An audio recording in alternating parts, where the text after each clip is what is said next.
बिस्मिल्लाहिर रहमानिर रहीम वमन यत्तक़िल्लाह यजअल लहु मख़रजा व यरज़ुक़हु मिन हैसु ला यहतसिब। सदक़ल्लाहु मौलाना अज़ीम। यकीनन बहुत सारी परेशानियाँ, मुसीबतें, गम ऐसे होते हैं कि जिनको इंसान किसी दूसरे से शेयर नहीं कर सकता। उन्हीं परेशानियों में से एक रिज़्क़ की तंगी है। तो अक्सर अहबाब रिज़्क़ के हवाले से वजीफ़ा पूछते हैं कि कोई ऐसा वजीफ़ा बताएं कि जिसमें बरकत हो, खैर व बरकत का नुज़ूल हो। कुरान मजीद फुरक़ान हमीद की ये 65वीं सूरत है, 28वां पारा, इसकी सेकंड लास्ट सूरह मुबारका जिसका नाम अत-तलाक़ है। और इस सूरत की आयत नंबर 2 का आखिरी जुज़ और 3 का शुरू का जुज़ है।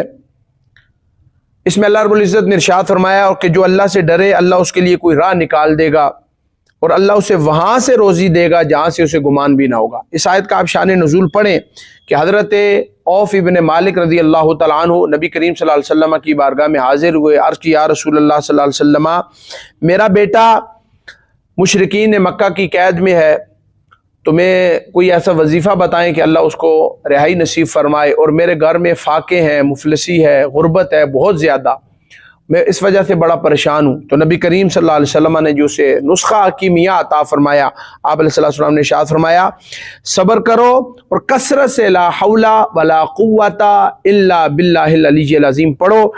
तो आप वो पढ़ते रहे। तो चंद ही दिन गुजरे कि सुबह के वक्त बेटा आपका आ गया। आप बड़े खुश हुए और अर्ज़ की, अब्बा जान, मैंने उनको काफिरों जिनकी मैं कैद में था, जब मैंने देखा कि मैं उठा तो वो गाफिल थे, तो मैं भाग आया और आते हुए मैंने 4000 दुश्मनों की बकरियां भी ले आया। तो वो हुजूर की खिदमत में हाजिर हुआ। अर्ज़ किया, रसूलल्लाह क्या बकरियां मेरे लिए हलाल हैं? तो नबी करीम सल्लल्लाहु अलैहि वसल्लम ने फरमाया, हाँ ये तुम्हारे लिए हलाल है और माले जो अल्लाह ताला ने ये तुम्हें अता फरमाई। अब देखें, एक ही मुश्त में बेटा भी आज़ाद हो गया और 4000 बकरियां जो है वो उनके वो मालिक बन गए।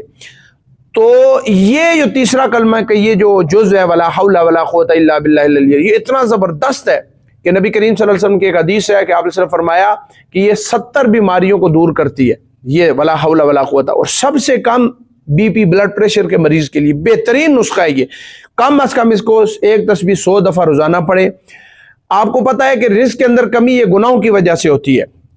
तो जब आप ये पढ़ेंगे अल्लाह ताला आपको शर शैतान से महफूज फरमाएगा, अल्लाह आपको नेकी की कुव्वत देगा और अल्लाह आपके रिज़्क़, जान, कारोबार, माल में जो कैदी हो किसी का बेगुनाह उसके लिए ये पढ़े, रिज़्क़ की कमी हो उसके लिए पढ़े, गुनाह में डूबा हुआ उसके लिए पढ़े, जिसे बीपी का मर्ज हो उसके लिए पढ़े, हर हाजात के लिए, हर मुश्किल के लिए हुजूर ने फरमाया नज़ा की तकलीफ से ये महफूज करने वाला, क़यामत के गमों को दूर करने वाला और आसानियाँ पैदा करने वाला ये तीसरे कलमा का ये जुज़ है, वला हौला वला कुव्वता इल्ला बिल्लाहिल अलिय्यिल अज़ीम। आप इसको पढ़ें, बेहतरीन है, रिज़्क़ के लिए भी है, ब्लड प्रेशर के लिए भी है, दीगर तमाम मामलात के लिए। कम अज़ कम एक तस्बीह को 100 दफ़ा रोज़ाना पढ़ें। इंशाअल्लाह अल्लाह देखें आपकी गैब से मदद फरमाएगा। अल्लाह हमें सही मानों में दीन इस्लाम को समझने की तौफीक अता फरमाए।